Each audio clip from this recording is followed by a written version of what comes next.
Welcome sa Dries TV. Kung interesado ka sa ganitong news, huwag kalimutang isubscribe ang ating YouTube channel. Maraming salamat! Welcome back again sa ating YouTube channel mga kakimpaw, and sa update natin ito, ang pag-uusapan natin ay tungkol sa mga importanteng ganap kina Kim and syempre kay Paula Avellino.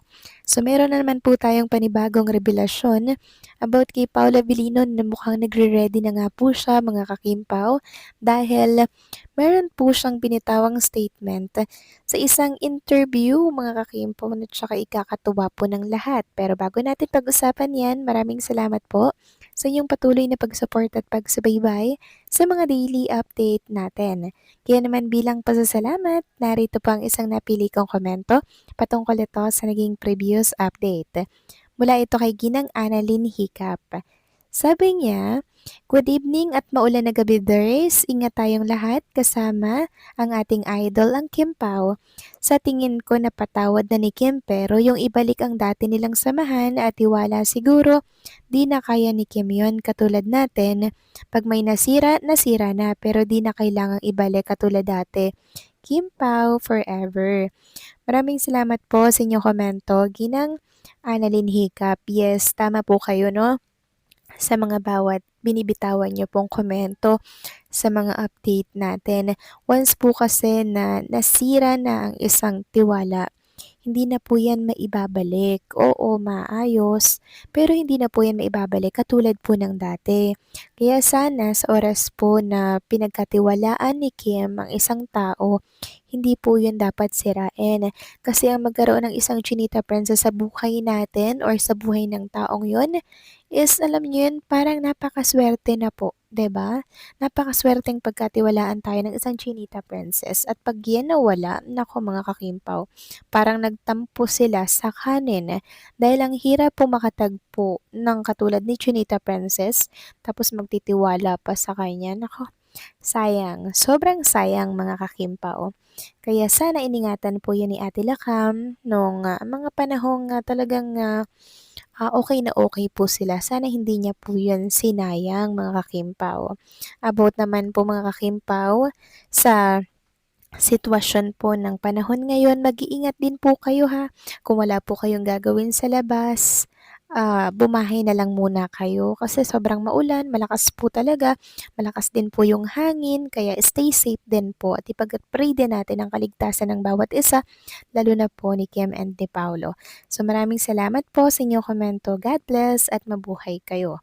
So eto na nga, pag-usapan na natin mga kakimpa, mga topic na nakalap natin sa update na to at unahin na nga nating pag-usapan ang tungkol dito sa binitawang salita po ni Paula Avellino about kay Chinita Princess. Hindi pa man po sila nagkakatrabaho mga kakimpaw, talaga naman po nga gustong-gusto na ni Paolo si Chinita Princess. Lalo na po nung nakasama niya ito sa work, talagang nasabi ni Paolo na sinong hindi mapopol daw kay Chinita Princess. Sobrang bait, sobrang bubbly, 'di ba? Magandang kasama, masaya. Sabi nga dito, Paula Avellino inamin ang paghanga niya kay Kim Chu. Bukod sa pagiging maganda, sinabi rin umano ni Paolo na masayahin at mabait ang aktres. Mga katangiang hindi raw madaling hindi mapansin. Ganito kaganda ang personality ni Kim, sinong hindi mapopol.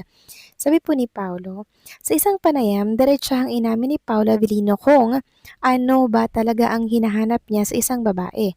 Hindi na niya itinago ang paghanga niya kay Kim Chu, maganda, masayahin at mabait. Ayon kay Paolo, sino ba naman ang hindi mapopol? So ayan mga kakimpaw, mula noon hanggang ngayon hindi nagbago yung pagtingin at paghanga ni Paolo at mas tumitindi pa nga po. So for 15 years mga kakimpaw, mas tumindi pa ngayon yung pagmamahal ni Paolo kay Chinita Princess. Ngayon, pag-usapan naman natin ang mukhang pagre-reading ginagawa ni Paolo mga kakimpaw kung sakaling dumating na po ang little one nila ni Chinita Princess. Ayon nga dito, when it comes to co-parenting, Paula Avellino embraces a mix of gentle parenting and a more traditional approach with his teenager son Ethan Aquillo with former partner LJ Reyes. Sakto lang. I'm a mix of both, the actor told the Star when asked whether he is a strict or hands-on father during the ribbon-cutting ceremony for his latest business venture, Play Space, a new recreational destination at Ayala Mall, Hermosa. He also believes in striking a balance between the two parenting styles, saying, I think it should be half and half. Kids nowadays are very bright. They have everything on the internet. They know what's good, what's wrong, but minsan sa mga bata, they should know authority para ma-distinguish nila kung may sinabi ka.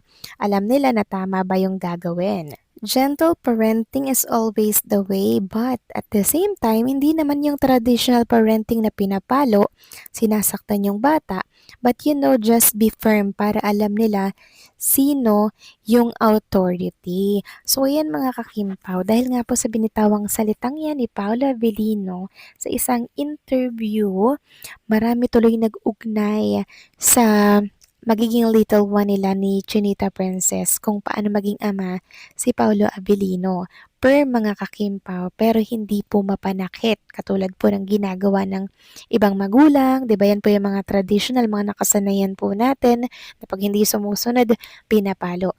Iba si Paolo, iba yung paninindigan niya mga kakimpaw. Kaya I'm sure sa oras po na magkaroon sila ng baby ni Chinita Princess, magiging maayos yung pagpapalaki nilang dalawa dito, 'di ba? Kasi ang husay po pala ni Paula Avellino magpalaki ng anak, katulad po ni Aki, 'di ba? Perm. Tapos may takot ang bata kahit hindi po siya sinasaktan. Kaya I'm sure pag nakita po ni Chinita Princess kung paano po magpalaki ng bata si Paula Avellino, masahangaan, mas may in love po si Chinita Princess kay Paolo, mga kakimpaw.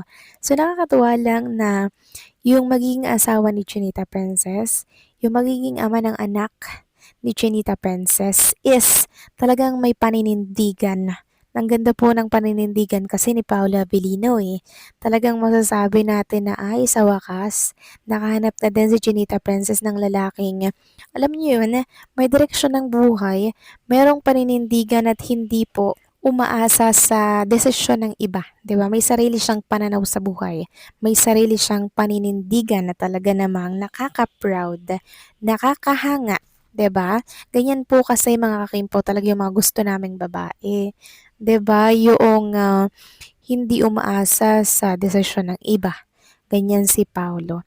Kaya I'm sure magiging malaking maayos na lalaki ang mga anak nila mga kakimpaw. May takot, may disiplina sa sarili, may takot sa Diyos syempre, and ang importante sa lahat mga kakimpaw, may respeto. 'Di ba? May respeto po sa mga magulang, sa mga nakakatanda. Kaya ngayon pa lang super excited na ako mga kakimpaw sa kung ano man po yung mga darating pa sa mga susunod na buwan, taon at pagkakataon. Congratulations, Chinita Princess, dahil sa wakas natagpuan mo ng lalaking magmamahal sa'yo ng sobra, lubos, at dadalhin ka sa altar. So kayo ba mga kakimpaw, ano masasabi ninyo dito? Please comment down below.